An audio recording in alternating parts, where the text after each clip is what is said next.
Hi, I'm Dr Angela Sharma. I'm a GP, a menopause specialist and a clinical sexologist, and today I'm going to give you some advice about menopause. I'm going to cover the basics first of all, and then how menopause affects us and what we can do about it in terms of our lifestyle and HRT. And then also we're going to talk about how we can maximise our health as we age and what you can do to support your how to get support from your family, from your workplace and from your doctor. So let's start with some basics about menopause. Menopause is the final period, and usually you are in the menopause when you've not had a period for 12 months. And everything then before that will be your perimenopause, and everything the day after will be postmenopause. There's different types of menopause. So we'll go through the most common one, which is natural menopause. This is usually women go through this around the age of 50 to 51. It's a gradual process and symptoms can fluctuate, and it usually lasts between 4 to 7 years. If your menopause starts before the age of 45, so between the ages of 40 to 45, about 1 in 10 women will have menopause during this time, then that's termed early menopause. If your menopause starts below the age of 40, then that's termed premature ovarian insufficiency, and about 1 in 100 women will go through this. There's also induced menopause or surgical menopause. Now, this is where anything can happen to the ovaries that damages the ovaries. And this is usually quite an abrupt menopause with much more severe symptoms. And they're usually as a result of cancer treatments such as chemotherapy or other drugs, surgery, that's where you've had surgery to remove the ovaries, and also some treatments for endometriosis. One of the most common questions that I get asked is, do I need blood tests to diagnose my menopause? Well, above the age of 45, they recommend that you diagnose it via symptoms only. But below the age of 45, then it may be worth doing some blood tests just to rule out some other causes. So we're just going to talk about now how the menopause affects us. And the first thing that I'd want to say about that is that the symptoms are very real and you're not making them up. And they're as a result of fluctuating hormones in your body. And the symptoms are very variable, and not everyone will get all the symptoms that I'm going to mention in the next sort of few minutes. But if it's really impacting you and it's affecting you and at work or in your relationships, then it's really important to seek help for this.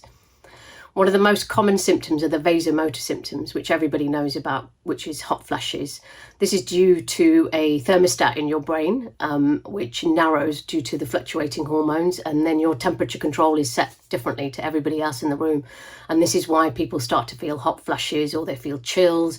You might get dizziness, you might get worsening migraines.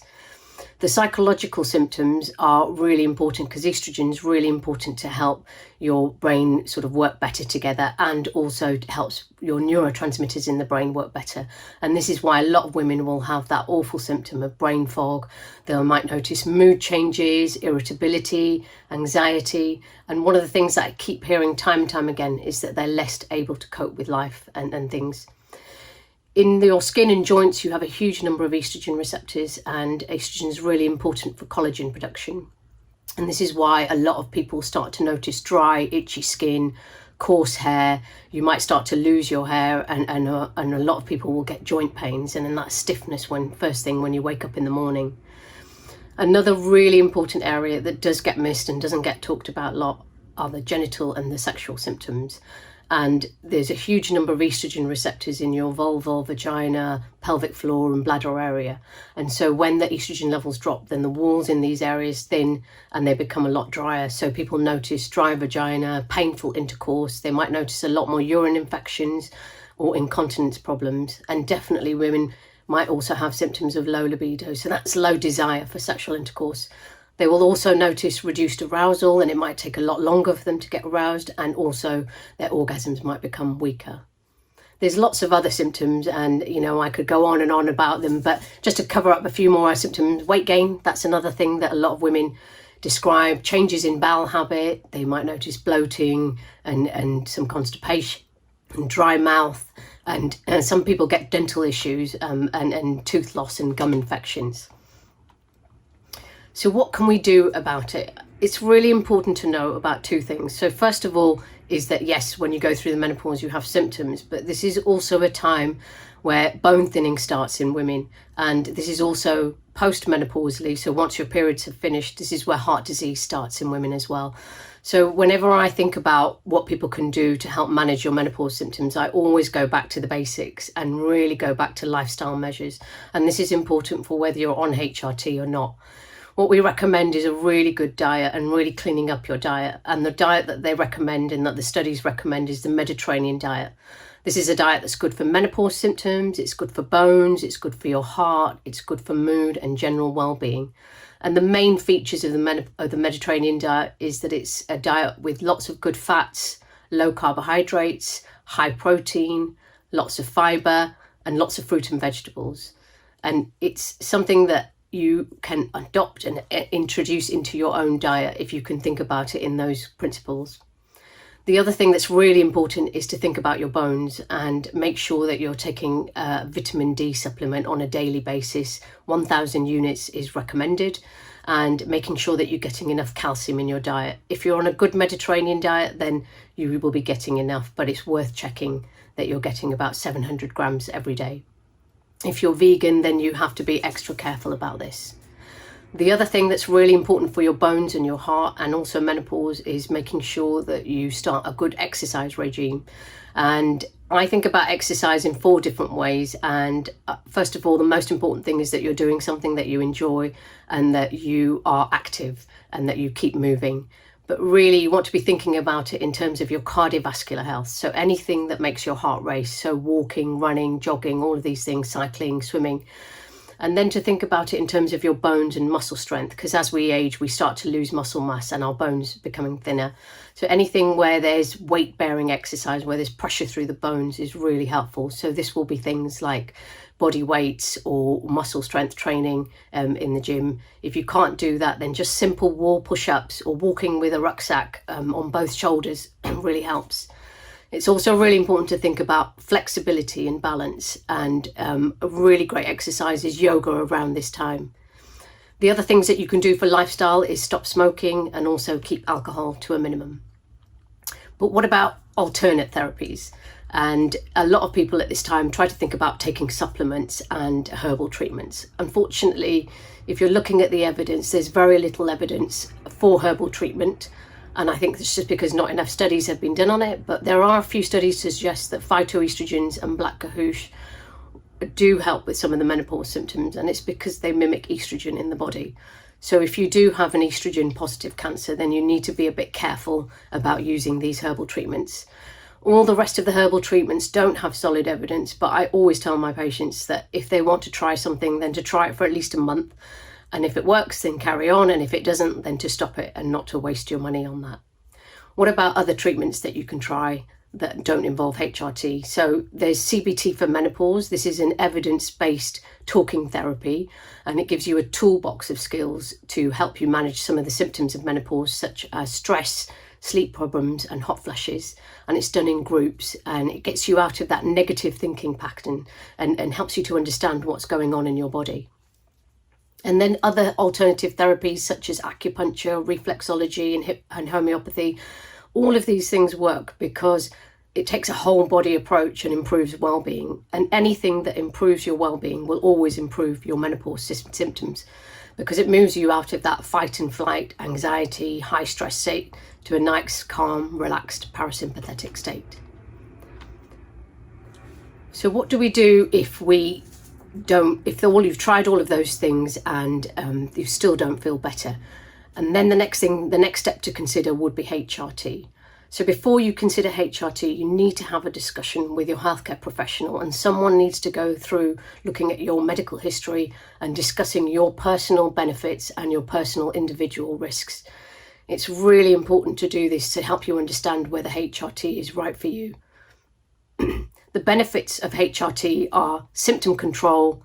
It reduces your risk of osteoporosis whilst you're on it. It reduces your risk of heart disease whilst you're on it. It does help your brain to work better, and there is some evidence for those people who start their menopause very early that it can reduce your risk of Alzheimer's, but there's more studies that need to be done in this area. And then there's also reduced all-cause mortality. So all the reasons why women die is 9% less if you're taking HRT than not taking HRT. And with this, you've got to balance the risks of taking HRT. And the way that I talk to patients about HRT is thinking about it in layers of risk. And everyone will have different layers of risk depending on their history and their family history. So the first thing to think about is your background risk. And all of us who have breasts will have a risk of breast cancer. And then on top of that, you've got to think about your family history risk, and then whether you smoke, which adds to the risk, whether you're drinking more than 2 units a week, whether you're overweight, and all of these are more risky than taking HRT. And it's also important to understand that exercise reduces that risk as well. So it's really important if you're taking HRT to make sure that you're exercising to reduce your risk and to reduce your weight as well. Every person will have a different risk, and it's once you've weighed up the benefits and the risks is when you can decide whether you should take HRT or not. And it's not really a doctor's decision, but it's the decision of you yourself once you've weighed up the risks, and I think that decision lies with you. Well, let's just talk a little bit more about HRT and the different types of HRT. So there's lots of confusion around HRT. So I'm just going to break it down really simply. There's systemic HRT, which works in your whole body. And then there's vaginal HRT, which is just used locally in the vaginal area. The systemic HRT, which I'll start with first, has 2 hormones in it, estrogen and progesterone. And we're just giving you back a little bit of those hormones. And it's important that if you have a womb, that you have both of those hormones. If you've had your womb removed, then you only need estrogen-only HRT. These days, most systemic HRT is given transdermally and using natural estrogen and progesterone, which is made from yams and soya. So the estrogen can come in the form of patches, gels and sprays, and the natural progesterone comes in the form of tablets. If you're not using the natural progesterone, then there are synthetic progesterones that you can use, or a Mirena coil as well, and that can work just as well for the progesterone part of your HRT. So it's important to talk to your healthcare professional about what is the right combination for you, and this will depend on your history and your risks and benefits as well. Vaginal HRT is sometimes added on top or sometimes used alone, and it's just locally in the vaginal area for the vaginal and the sexual symptoms, and it can come in the form of gels, tablets, creams, pessaries or rings. It's worth talking to your GP about that if you have symptoms, and to make sure that you raise it. An important thing to think about is to not forget about contraception as well. And contraception is really important, especially if you are still having periods, because HRT is not contraception. Another thing that we sometimes add in at a later stage is testosterone, and this is only added in once your estrogen levels have become stable and if you're still having symptoms of low libido, because there's only evidence for that at the moment. It's important if you've had your ovaries removed to really think about adding in testosterone, because you will really feel the impacts of that. If you do decide to take HRT, then it's well worth knowing that there's now a prepayment certificate, which you can get from a government website, and it costs about £20 and it lasts for a whole year. So all the HRT prescriptions will only cost £20. So that's a really useful tip to have. The next thing I'm going to talk about is how we can maximize our health as we age. I really think that menopause is a time to think about your long-term health, because this is where aging starts. It's really, really important to really look at your diet, think about adding exercise if you don't already, really looking down at cutting down smoking and reducing your alcohol intake. Really, really important to take care of your bones, making sure you've got enough calcium in your diet, taking vitamin D and doing that weight-bearing exercise. It's also really important if you've got sexual symptoms not to be embarrassed by it, and to really make sure that you raise it and talk to your GP. A lot of women don't mention this to their GP, and then they suffer silently from it. I really use menopause as a time to talk to patients about self-care, and to really take that time out to prioritise yourself and to think about yourself. All this time, most women are taking care of everybody else, and then they're suffering. And it's a really good chance to look at yourself and look at your health and see doing the things that you need to help yourself get better. And it's also time to think about it's difficult, but it's time to think about how you want to age and what the changes that you need to make so that you can age well. And what about thinking about support that you can get? So in terms of support for your health, it's really, really important if you're suffering and you've got symptoms to make sure that you see a healthcare professional.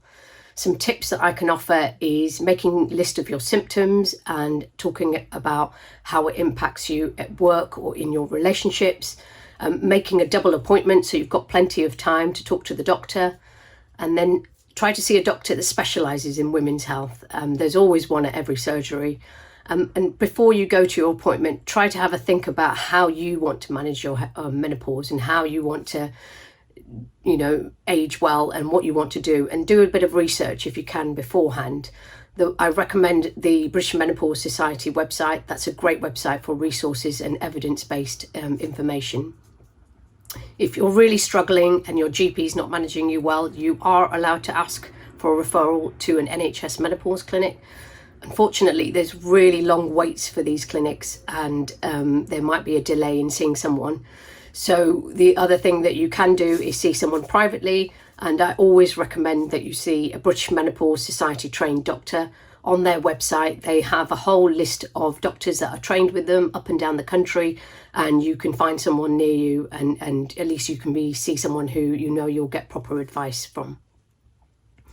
If you're at work and you're really suffering at work and you're having problems, then what I suggest is that you really raise it with your supervisor. I know it can be difficult and it's embarrassing sometimes to talk about some of these symptoms, but I really think that you need to tell them what's going on with you. Otherwise they won't know, because sometimes there's nothing that people can see at work, and inside you're suffering and they don't know. So I would really raise it at work, and it's really important to tell them what you need that might help. So there's no right or wrong answer about what you can do at work to help you. So I think if you think about what will help you, some suggestions might be flexible working, especially if you're not sleeping well at night and waking up a lot and you're extremely tired. Maybe having extra breaks, maybe thinking about having a fan on your desk or moving to a cooler part of the office. If you're wearing uniforms, then maybe re-looking at your uniform or having extra supply of uniform, especially if you're having hot sweats and it gets wet. If you've got a wellbeing department in your office, then it's really important to talk to them about it and to say that you want some talks about menopause and get someone in to talk to you about it and give people more advice. A lot of offices have menopause cafes, which are where people come together and they talk about their symptoms and share their experiences and then things that have worked, and that sometimes can be really helpful at work. So the important thing at work is to make sure you raise it and try to get some help from work, and if they are not helping, then to try and get other people to help. The other thing to do is to speak to your family. It's really, really important to communicate to your family, because otherwise, again, they won't know what you're going through. And again, I appreciate some of the symptoms might be difficult to talk to your partner about, but most partners that I know are really supportive and always happy to help. They might be able to give you make time for you to have exercise or exercise with you. You might be able to look at your diet together. They might be able to take some of the load off at work and take that stress off at work, and you'll be able to come to your appointment with you and be able to hear what your doctor's saying about menopause and how to manage it. So really, really talk to your partner and make sure that you speak to them as well. So finally, I hope you found that useful. Just my main take-home points is that menopause is a great time to evaluate your overall health and to make yourself priority, and it's really important that you do that. If you have any symptoms, then see your healthcare professional, and especially if it's impacting you at work or in your relationships. Consider your individual risks and benefits when you're taking HRT, and if you decide not to HRT, then that's okay as well. But then really make sure that you take care of your bones and hearts. And this goes back to all the lifestyle advice that I've given. And I just want to leave on a very positive note that at some point the menopause will end and the symptoms will ease. And it's a great time to embrace that new, confident, healthier version of yourself.